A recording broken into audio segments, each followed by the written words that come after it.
Ang mahiwagang espiritu ng Zoro ay magaling sa pag-aakit sa mga lalaki. Sinasamantala ang pag-ibig para sa masamang layunin. Sundan ng channel lang mga fairy tales, mahal ko. Hindi talaga sila nagmamahal ng kahit sino, maliban kay Myra. Siya ay umibig sa mabait na si Leonardo. Matapos siyang iligtas ng mga ngahoy. Naglakas loob lang si Myra na magpakita ng pasasalamat sa lalaki sa anyo niyang hayop. Sa takot ay ipakita ang malademonyong sarili gamit ang mga salita. Gayunpaman wala siyang kapangyarihan para mapanatili ang anyong tao. Bakit hindi mo sipsipin ang kaluluwa ng tao para magkaroon ng lakas? O bakit hindi kunin ang katawan niya? Napakabait niya. Kung gagawa ako ng masama, paano ako magiging karapat-dapat sa kanya? Ano? Ikaw? Ikaw ang Zorong pumupunta sa bahay ko? Demonyo ka ba? Uy, sandali lang! Uy! Matapos mabunyag ang tunay niyang pagkatao, hindi na nangahas si Myra na lumapit kay Leonardo hanggang sa nadatnan niya si Prinsesa Liliana na nasa panganib. Sinubukan niyang iligtas ngunit nabigo. Kahit ano pa, hindi siya makakaligtas. Kung meron ako ng katawang ito, pwede kong makasama si Leonardo. Sa wakas tao na ako. Kaya ko ng... Teka, sandali lang. Naroon pa rin ang espiritu ni Liliana at determinadong bawiin ang kanyang katawan. Kung iiwan ko ang iyong katawan, hindi ka mabubuhay. Ang kaluluwa mo ay mawawala magpakailanman. Pagsilip sa isip ng espiritu ng Zoro, napagtanto ni Liliana na nagsasabi ng totoo si Myra. At marami pang nakita ang prinsesa. Sige, kung gayon, nasa iyo rin ang hinahanap ko. Si Liliana ay laging naghahangad ng perpektong pag-ibig. Marami na siyang pinagdaan ng relasyon. Lahat ay hindi matagumpay. Siya ay tumakas lang mula sa isang kasal, hindi nasiyahan sa kasintahang lalaki at nakatagpo ng kapahamakan malapit sa kinaroroonan ni Myra. Nakita ni Liliana si Leonardo bilang ang perpektong pag-ibig na hinahanap niya. Papayagan kitang gamitin ang katawan ko. Tutulungan kitang makuha si Leonardo. Pumapayag ka ba?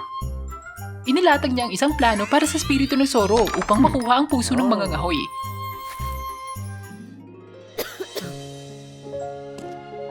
Kailangan mong gumaling pa. Hindi mo pa rin naaalala kung sino ka?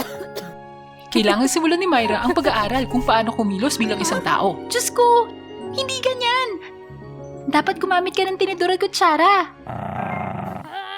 Huwag kang umungol sa mga hayop ng ganyan. Plano mo bang maglakad gamit ang paa at kamay mo o ano? Hindi ko na kaya! Ang espiritu ng Zoro ay nagdulot ng labis na problema, kaya't kailangang kontrolin ni Liliana ang kanyang katawan ng ilang beses. Ang sarap mong magluto. Kung pwede lang, habang buhay mo ako ipagluto. Hindi ba masaya yun? Pwes, magluluto ako araw-araw. Tignan mo, ganyan namang akit. Kailangan mong gawin yun para mapansin ka ng isang tao. Pero malinaw na hindi rin epektibo ang pag-aakit ni Myra.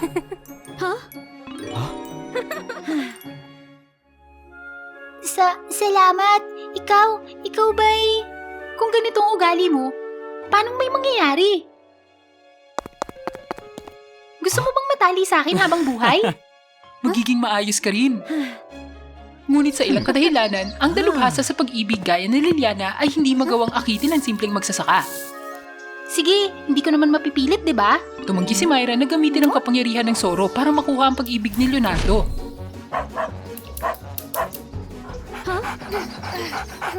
Unti-unti, nalaman ni Myra ang diskarte ni Liliana, pero syempre, hindi pa rin ito epektibo.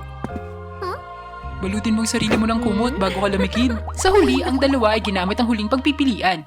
Kinuha nila ang mga abiso sa paghahanap ng prinsesa at ikinalat sila sa gubat. Agad na nagsumbong si Leonardo sa korte ng hari. Mahal ko, bumalik ka sa korte kasama ko para mabayaran kita. Patawad, may trabaho pa ako dito. May hinahanap ako.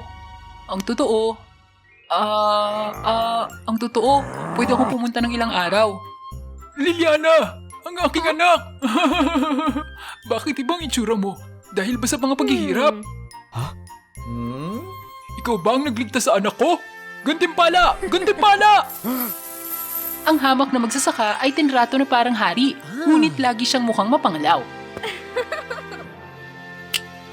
Lalo na nakatanggap siya ng personal na pangangalaga mula sa prinsesa. Gustong-gusto ko ang mga romantikong eksenang ito. Gusto mo bang humanga sa magandang tanawin ito kasama ko? Busog na ako. Oras na para matulog. Ganun? Para siyang bato. Nakakainis. Nasubukan na natin ang lahat. kumalma tayo ng konti. Ituturo ko sa'yo kung paano pasayahin ng prinsesa. Ang pagiging prinsesa ay masaya. Sinong nangangailangan ng mahika? Sino bang hindi gugustuhin maging prinsesa o prinsipe? Walang limitasyong kapangyarihan. Makuha ang anumang gusto mo. Kaya, kung si Leonardo ay magiging prinsipe, tiyak na sasaya siya. Gustong pakasalan ni Myra si Leonardo para maging prinsipe siya. Nang makita ang sabik ng mga mata ng anak, tiwala ang hari na matutupad ang kasalang ito. Kailangan nating planuhin ito ng mabuti. Paano ko mag-aalok para siguradong papayag siya? Matapos ang gabi ng pag-uusap, sa wakas ay ipinaalam ng dalawa kay Leonardo. Kinikilig ako. Sino ba namang hindi gugustuhin maging prinsipe? Kokontrolin ko ang katawan sa kasal. Hindi! Dapat ako! Masyadong sabik para mapansin ang kalungkutan sa mukha ng nobyo. Sumasang-ayon ako! Leonardo, pumapayag ka bang pakasalan ng babaeng ito? Ako? Ayoko. Ibig kong sabihin, ako... Kung hindi ka papayag, huwag mo akong sisisihin sa pagiging malupit. Naramdaman ni Myra na may mali.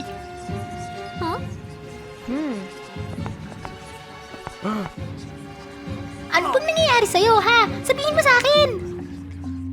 Kinailangang aminin ni Leonardo na sinabi ng hari kay Myra ang tungkol sa kasal ng maaga. Hindi ko mauutusan ng kamahalan. Ako yung may ibig sa isang spirito ng Sora sa gubat. Mahal mo ang nilalang? Kung hindi ka ikakasal sa anak ko, sisirain ko ang buong kagubatan. Kaya pala iniwasan niya ako. Kaya parang lagi siyang malungkot. Dahil ba mahal niya ako? Bakit? Bakit mo ko mamahalin? Isang nilalang ng kagubatan? Kahit isa siyang nilalang, mabait siya. Handa siyang maging mabuting tao para sa Diyos. Napakabait niya. Kung gagawa ko ng masama, paano ko magiging karapat-dapat sa kanya? Diyos ko, patawad. Hindi ko mahal ang prinsesa. Tama na! Wawasakin ko ang buong kagubatan. Nasaan ang mga sundalo ko? Papakasalan ko pa rin ng prinsesa. Pakiusap, mahal na hari. Napakatapang mo ha. Myra? Bakit? Kaya pala, nagbago ang anak natin. Nasaan ang mga sundalo ko? Akong bahala. Iniwan ni Liliana ang kanyang katawan upang harapin ang hari. Ikinwento ng prinsesa ang lahat. Nilinis ang pangalan ng kanyang kaibigan. Liliana, bumalik ka! Kung hindi ka bumalik, maglalaho ang kaluluwa mo! Hindi, natupad ko na ang hiling ko. Kailangan kong umalis. Naintindihan ko ang tunay na pag-ibig. Kailangan mong maging totoo sa sarili para mahalin ng totoo ang binatang yun. Kaibigan ko. Nahanap na ni Liliana ang dati niyang pinaghirapan. Nagpaalam siya sa kanyang kaibigan. Nagpaalam sa kanyang ama, ang hari. Mula noon, nakuha ni Myra ang katawang tao ng kanyang kaibigan. Naging mas tiwala siya, naging totoo sa sarili, at namuhay ng masaya kasama si Leonardo. Magpakailanman hanggang sa katapusan ng panahon.